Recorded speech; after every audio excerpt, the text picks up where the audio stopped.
Hey everybody, I know you can't see it really well, but this is one of my quarantine tanks, and if you make out on the right side of it, you can see that stuff sticking up out of the water.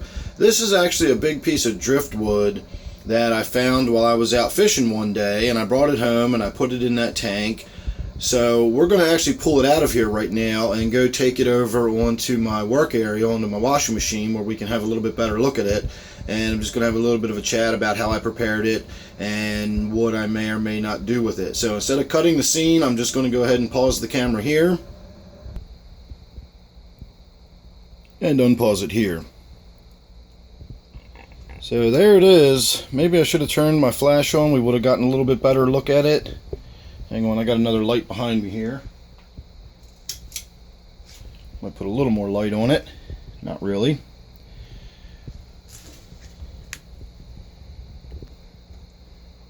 It is a beautiful piece of wood.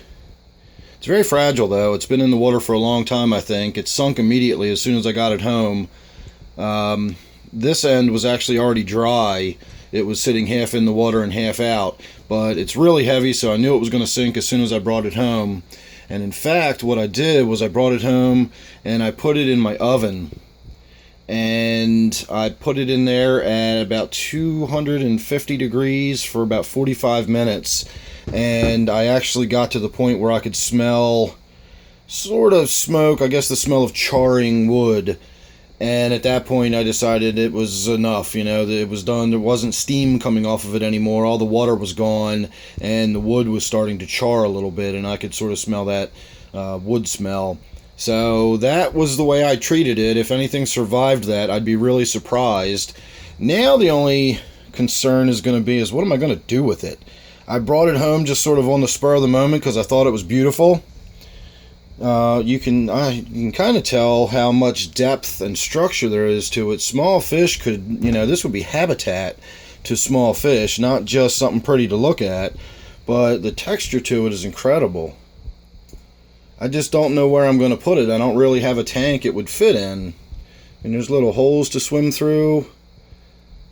All kinds of stuff. So, and I mean, you can see it's not a small piece either. So I really don't know what to do with it. Again, this was a spur of the moment. It was kind of like an impulse purchase, except I was out fishing and I saw it. I shot a little video saying, wow, that's a really pretty piece of driftwood. I ought to take that home with me.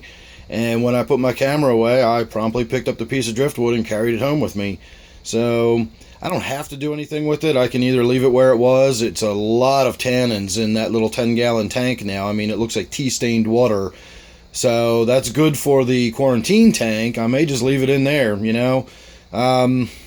If I can use it sometime in the future, I've got it. If I can't use it sometime in the future, it's a piece of wood that cost me nothing, and I can always just toss it out if I ever have to, or get rid of it or whatever.